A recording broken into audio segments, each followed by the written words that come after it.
Evil is not born, it's made. Characters have destinies, whether those destinies are heroic or villainous. I think something has to happen to them. Something changes them, and they become evil. Playing the bad guy and playing the villain is the best.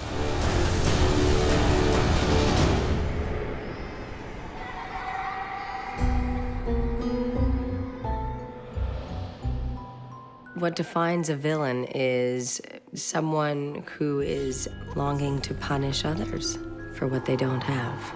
I want you to suffer like I did. I think they have to be powerful. I think they have to be determined, wounded. The real key to playing a true badass character and villain character is that you're doing it nobly, as you're pulling the heart out of someone. Show me her heart.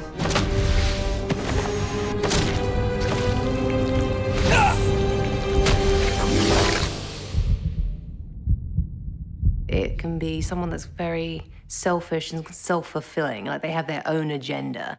I tried to be good once, but it wasn't in the cards. I would say a villain is someone who takes pleasure in hurting others. There's something about a villain that enjoys his work. So even when he's at his worst, the fact that he is taking such a joy in it. Oh, dearie, dearie, dear. The flippant Rumpelstiltskin, that's the one which is the most fun to play, and I have a lot of fun with that. You are a spicy one, aren't you? The thing about good villains is they're workaholics. They're very focused.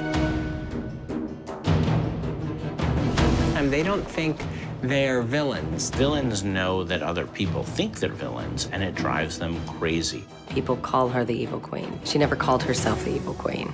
That was a title that others gave her. They call me that because of her. She's the evil one. As far as she's concerned, she's the queen. She's going after what she deserves and what she's earned, and these terrible, awful Snow Whites and Charmings are in her way. I think villains think what they're doing is justified. The heroes have been very good at thwarting me sort of along the way. All that light magic and all that goodness really got in my way, which was very annoying. But I'm wicked. And wicked always wins.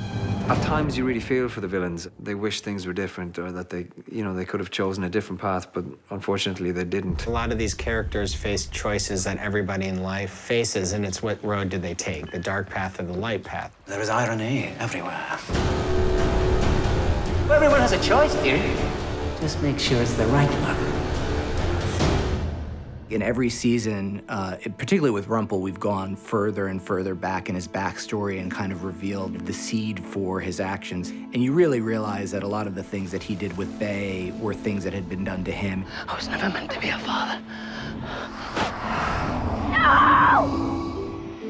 That abandonment shaped everything for Rumpelstiltskin. He was just a really sweet kid who wanted to be accepted by his father, and he was rejected and rejected and rejected so many times. So you can identify with someone making a decision to not necessarily make great choices from that point on. He chose the power of the dagger over his son. It's the mistake that he has regretted ever since. I just made the wrong choice.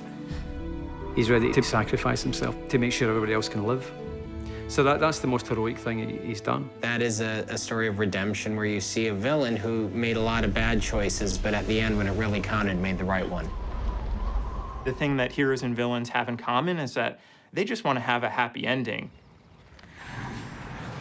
And I think the thing that makes them different in the way they approach that is the villains often don't realize when they have something in front of them that is their happy ending. The villains kind of often want more and more and more, and that kind of they trip over themselves getting it and driving away the things that they have.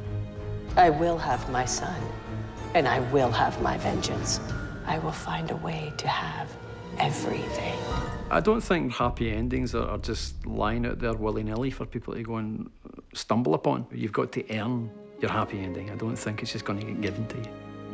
Rumpelstiltskin had the opportunity to have a happy ending, but he chooses to trick Belle by hiding the real dagger from her and going through with the marriage. Will you marry me? Yes. Yes. The Belle-Rumple relationship's always been fascinating. You know, she's brought out a lot of light in him, but he can't really hold on to that. You always saw the good in me. I still do. He can't let it go. You know, he's too deeply rooted in his past to let it go. You see where good gets you? It's hard to be good. I think in doing the wrong thing is the easy way out. Being good and holding strong is the hard thing to do, but it's the right thing to do. You see me as a villain, Miss Swan, but that's just your perception, and you're wrong. If you all want me to be the evil queen, then fine. That's exactly who you'll get. Regina is constantly trying to find her happy ending, and she just has a really, really tough time doing it. She originally was a loving, kind, full-hearted young girl who lost her love and is out there to punish this young girl who told a secret, but that secret cost Regina quite a bit. Villains don't get happy endings. She thought her happy ending would be to be lording over everyone as mayor and making Snow White as Mary Margaret miserable, making Charming, as David in a coma miserable and keeping them apart. But ultimately, she realized that wasn't what was going to make her happy. And it was only when Henry came into her life, that started to become her happy ending. I want to redeem myself. She still possesses this evilness inside, but because of the love that she shares with her son, he slowly changes her and opens her eyes to see things differently. If she wants to kill you, she's gonna have to go through me. I have enjoyed playing Snow, looking at Regina as someone who maybe is misunderstood and has a cold, aloof, and often inappropriate exterior, but is ultimately a really good-ish person. Regina redeemed. What a novel thought. I don't know. I mean, can the evil queen be good? Can the evil queen be happy? I'm not sure. What the hell did I ever do to you? You were born. I want everyone to be there to see the evil queen lose. The thing about fairy tales is they always tell universal truths, and everyone understands jealousy. With Zelena, so much of her issues stem from the same place they do with Regina, which is her mother, Cora. Don't you walk away from me. Mother! Mother. Mother. Mother? Mother.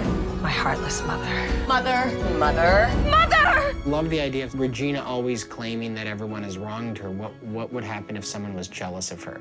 Our mother gave me up and sent me away, but you she kept. You she gave everything. She wants to be good, but I think she just is so hurt and upset that her mom gave her up. Well, get over it. It wasn't everything it was cracked up to be. I don't think that my character's thinking, oh, once I get it all, I'll continue to be naughty and awful and villainous and wicked. I do believe that my character's endgame is to get what she thinks she rightly deserves and then lie back and chill out on her broomstick and have a good time and have a cup of tea.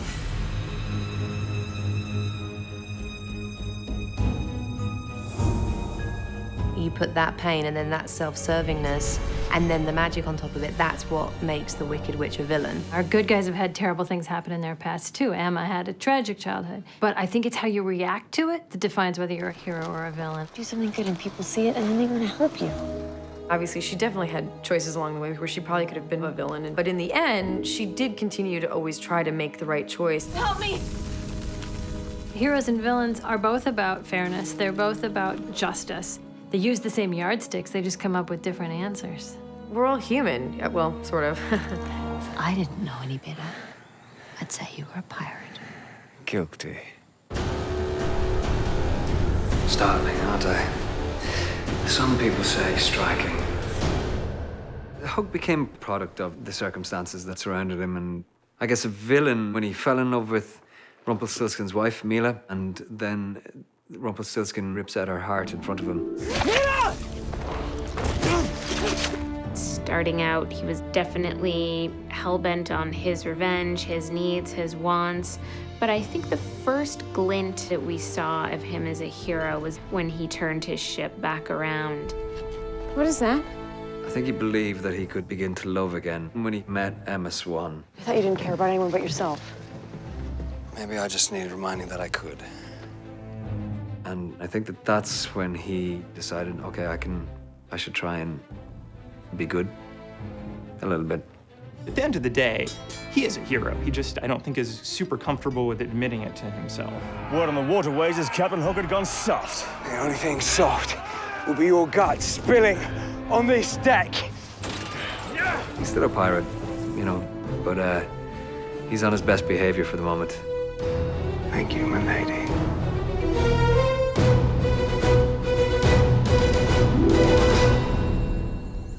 We really all live in a very gray world, and our characters all explore different sides of themselves. You know, even Snow White, we call her Snow Gray at times. You darkened yourself. Her battle is fighting against her wicked thoughts when she goes dark snow, which is always one of my favorite things because Ginny's such a badass. Right? When she's a little conflicted, she's always challenged. How do you live with yourself, knowing all the bad things you've done? Oh, you tell yourself you did the right thing. All villains and heroes can be good guys. I think if they work together. You need somebody who can think like a Regina, who will rip out the heart of a lost boy and do what it takes to find Henry and get Henry back. Let's go save Henry. And there were times where you needed somebody to kind of say, maybe we should do it the right way. You needed Prince Charming to be heroic. You needed a villain, you needed a pirate, you needed a hero, you needed a savior. You needed them all to be who they were. Evil isn't born, it's made.